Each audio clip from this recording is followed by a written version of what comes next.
కాదా అని మిమ్మల్ని అడుగుతున్నా. అబద్ధాలు కోరి చెబుతున్నాడు. రెండోది, అందరూ ఆయనకు వ్యతిరేకమంట, అందరూ నాకు స్టార్ క్యాంపెయినర్స్ అంట.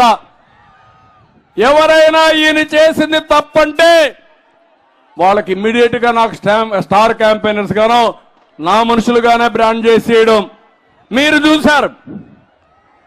ఎప్పుడైతే జనసేన తెలుగుదేశం పార్టీ పొత్తు పెట్టుకున్నామో అప్పుడే వీళ్ళ పతనం ప్రారంభం అయిపోయింది. అక్కడి నుంచి క్యారెక్టర్ అసాసినేషన్ స్టార్ట్ చేశారు. నువ్వు మీ చెల్లెలు కొట్టుకుంటే మీ చెల్లెలు పోయి కాంగ్రెస్ లో కలిస్తే వాళ్ళు పార్టీ పదవిస్తే దానికి కూడా నేనే కారణం. అంతేగా తమ్ముళ్ళు, ఆవిడకు కూడా నేనే స్క్రిప్ట్ ఇస్తున్నానంట. అంటే ఈ రాష్ట్రంలో ఎవరు మాట్లాడినా, ఎవరు నీ వల్ల బాధ వచ్చి బయట వచ్చినా వాళ్ళు నా స్టార్ క్యాంపెయినర్స్. ఈ రాష్ట్రంలో నష్టపోయిన ప్రతి ఒక్కరు నా స్టార్ క్యాంపెయినర్సే. ఒక యువత, ఉద్యోగం రాని యువత, నువ్వే నా స్టార్ క్యాంపెయినర్. ఒక రైతు, నష్టపోయిన రైతు, మీరే నాకు స్టార్ క్యాంపెయినర్స్ మళ్ళా మీ భవిష్యత్తు కోసం. ఒక ఆడబిడ్డ, డాక్రా సంఘాలు నేనే పెట్టా. ఏమమ్మా ఎవరు పెట్టారు డాక్రా సంఘాలు? పొదుపు ఉద్యమం ఎవరు నేర్పించారు? మిమ్మల్ని ఇంట్లో నుంచి బయటికి ఎవరు తీసుకొచ్చారు? ఉద్యోగాల రిజర్వేషన్లు ఎవరు పెట్టారు? ఈరోజు చెప్తున్నా, మళ్ళా మిమ్మల్ని అన్ని విధాల పైకి తీసుకొచ్చే బాధ్యత నాదని మీ అందరికీ హామీ ఇస్తున్నా. అందుకనే ఒక కార్యక్రమం తీసుకున్నాను. మహాశక్తి, మా ఆడబిడ్డల శక్తి ఎవరికి తెలియదు, అంత శక్తి ఉంది. ఈరోజు చాలా మంది అందుకే అడుగుతున్నా, మా ఆడబిడ్డల్ని, డాక్రా సంఘాల్లో ఉండే ప్రతి ఒక్క ఆడబిడ్డ నాకు స్టార్ క్యాంపెయినర్స్ కావాలి. నన్ను ఆదరించింది మీరే, మిమ్మల్ని గౌరవించింది నేను. అందుకే మళ్ళీ అడుగుతున్నా, మీరు ఆలోచించండి. మీ జీవితాల్లో నష్టం రావడానికి కారణం ఈ సైకో జగన్మోహన్ రెడ్డి. అందరినీ ఇబ్బంది పెట్టాడు, అందరి జీవితాలతో ఆడుకున్నాడు, అందరం కూడా నష్టపోయాం.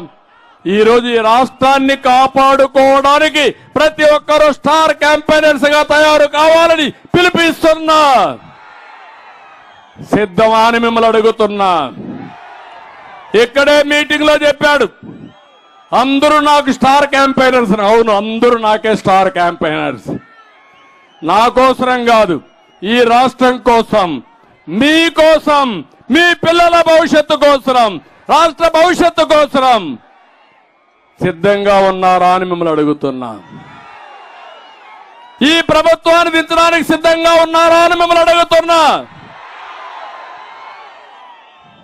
ఇంకొక పక్క ఈరోజు చూస్తా ఉంటే ఇక్కడ ఎమ్మెల్యేలు భాగోతం, ఇక్కడ ఉరవకొండ మాజీ ఎమ్మెల్యే ఆయన అక్రమాల్లో తన స్వరూపాన్ని చూపిస్తాడు. ఆయనే విశ్వేశ్వరరెడ్డి. ఎక్కడ లేఅవుట్ వేసినా కప్పం కట్టాల్సిందే, అవునా కాదా అని మిమ్మల్ని అడుగుతున్నా. గాలిమరల వద్ద పనిచేసే సెక్యూరిటీ జీతాల్లో కూడా ఈయనకు వాటా ఇవ్వాల్సిందే. విశ్వేశ్వరరెడ్డి కొడుకు తప్పుడు ఎన్ఓసీలు సృష్టించి ఆడబిడ్డల భూములు కొట్టేసే పరిస్థితిలో ఆయన ఉన్నాడు. అలాంటి వ్యక్తిని ఇప్పుడు ఇన్ఛార్జిగా పెట్టాడు. ఇక్కడ మీరందరూ చూడాలి, ఏదైనా అభివృద్ధి చేశారంటే ఇక్కడ గౌరవ శాసనసభ్యుడిగా కేశవ్ గారే చేశారు తప్ప వీళ్ళు వరగబెట్టింది ఏమీ లేదని మీ అందరికి విజ్ఞప్తి చేస్తున్నా. ఇంకో పక్క కళ్యాణదుర్గంలో ఉషశ్రీ మహిళా మంత్రిని అంటుంది. ఆవిడ మాత్రం కరప్షన్ క్వీన్. ఆ కరప్షన్ ఎంతవరకు పోయిందంటే 30 కోట్ల విలువైనటువంటి సుజిలాన్ విండ్ పార్క్ చెందిన 160 ఎకరాలు డ్రైవర్ పేరుతో పెట్టుకునింది. ముందు భర్త పేరుతో పెట్టుకునింది, తర్వాత డ్రైవర్ పేరుతో కూడా రిజిస్ట్రేషన్లు చేశారు. ఆగారి నది పైన పెన్నా నదిలో ఇసుక 4 ఏళ్లుగా యథార్చిగా తవ్వేసుకున్నారు. అక్రమ లేఅవుట్లు వేశారు, చెరువులో కూడా లేఅవుట్ వేశారు, ఇష్టానుసారంగా అమ్ముకున్నారు. పేదవాళ్ళకి ఇచ్చే ఇంటి జాగాలో 100 ఎకరాలు 6 లక్షల రూపాయలు చొప్పున కొని 25 లక్షల రూపాయలు చేసి ప్రభుత్వానికి అమ్మిన పెద్ద మంత్రి. అందుకే ఆవిడ్ని అక్కడి నుంచి మన కళ్యాణదుర్గం నుంచి ఎక్కడికి మార్చారు తమ్ముళ్ళు? ఎక్కడికి మార్చారు? అంటే ఎమ్మెల్యేలు ట్రాన్స్ఫర్, అవినీతిని ట్రాన్స్ఫర్. ఈ ఊర్లో చెత్త, ఇంకొక ఊర్లో బంగారం. అవునా? అవుతుందా బంగారం?